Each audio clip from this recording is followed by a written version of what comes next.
Welcome to another episode of Live from Rocket Hall. My name is Floyd, and I'm bringing you more of the superior sounds our area has to offer. Tonight's band hails from right here in the Glass City and has some familiar faces from Toledo's music's past, but fresh sounds for your listening enjoyment. Performing 3 songs from their album, The Flower of Intention, and a new song, Sour Wine. We are live from Rocket Hall with Goalpost.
chandelier hangs, light brings you into view.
Thanks, guys.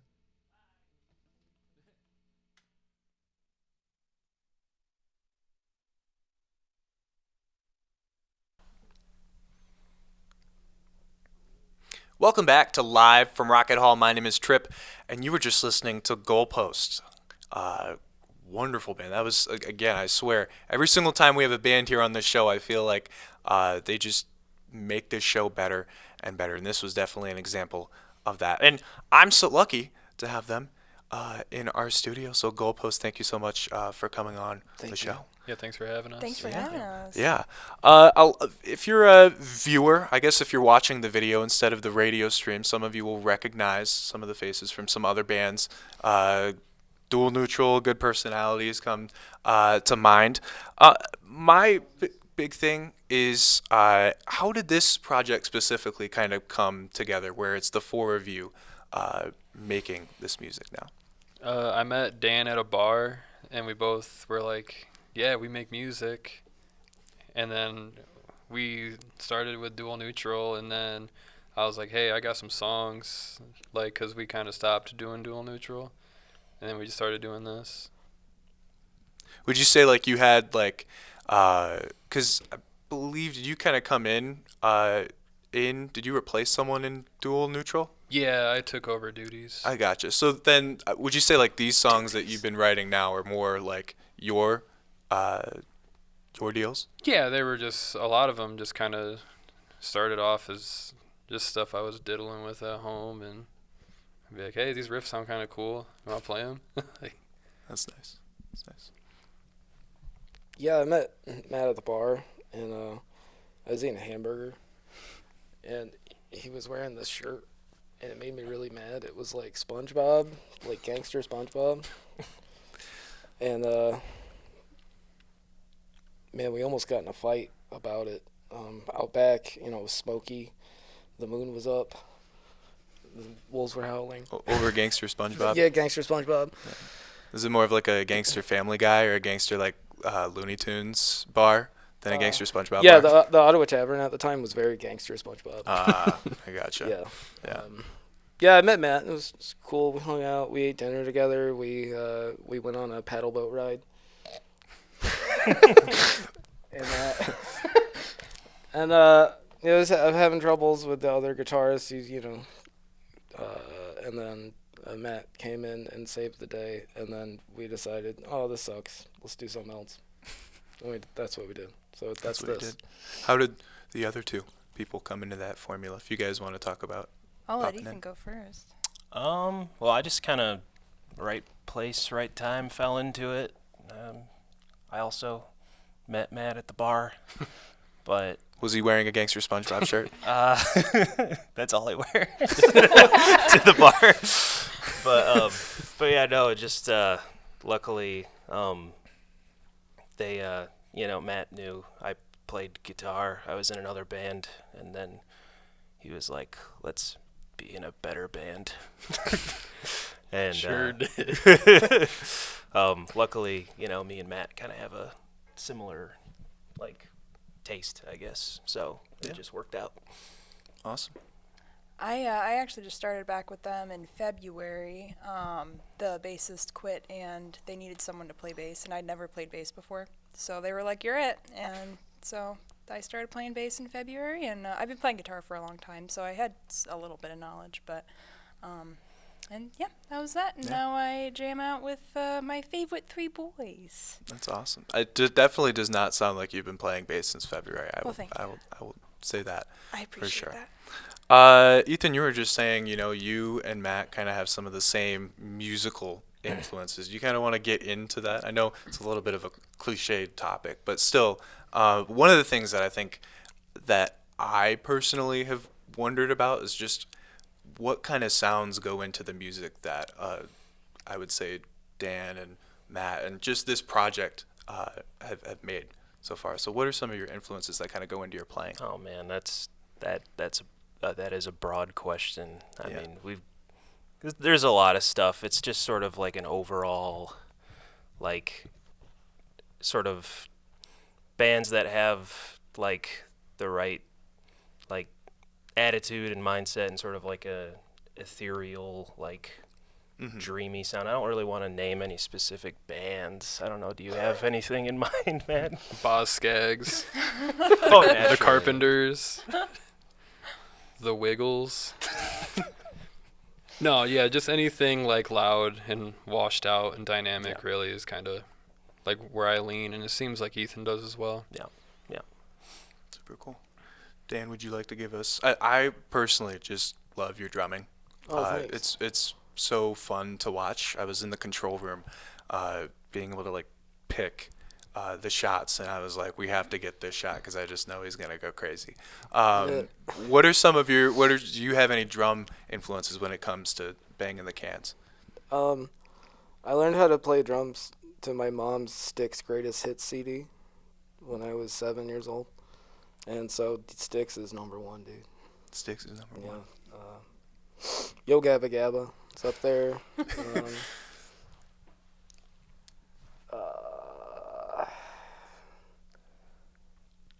I don't know. I only play drums because my sister told me to.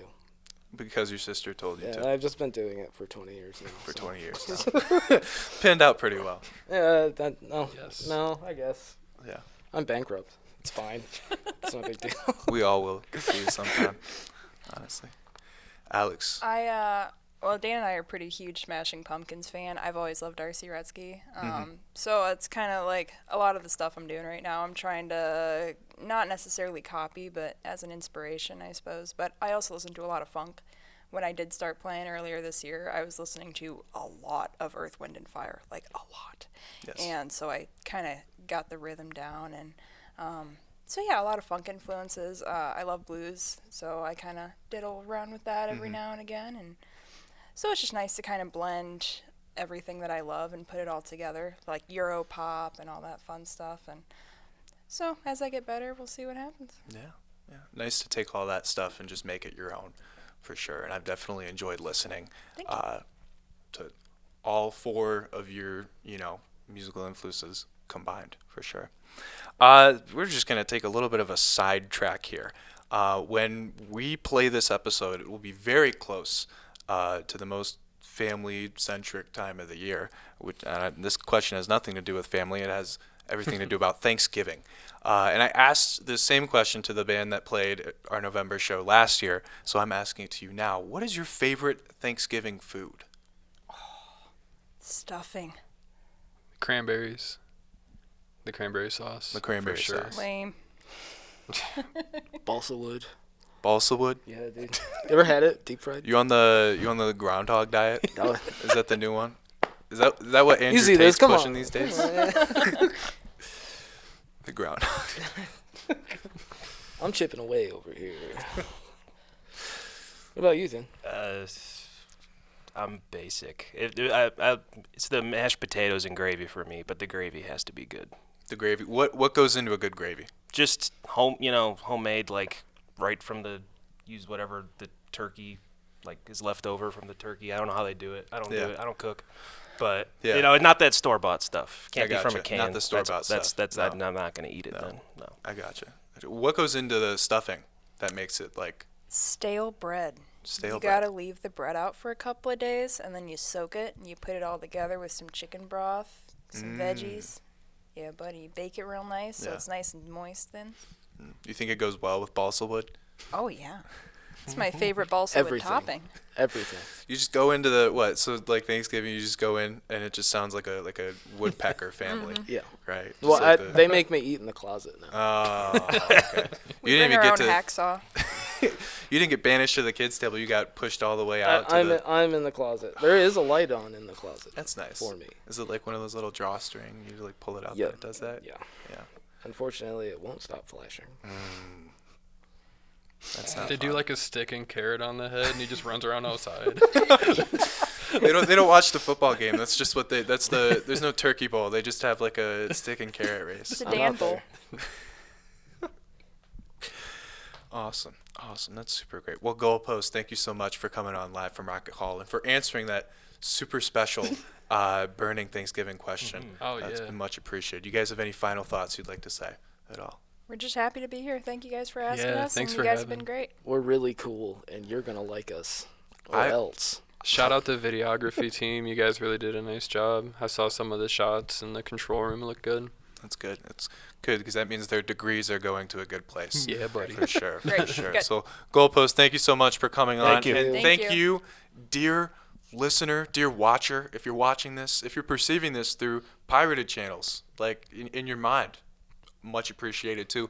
We'll hopefully be back next month. Hopefully I'll have enough of a crew to run this before winter break. If not, you'll see us next year. But there's definitely going to be a December show. Once again, I'm Trip Floyd. That was Goalpost. Thank you so much for listening to Live from Rocket Hall. We'll see you in the next episode. Have a great one.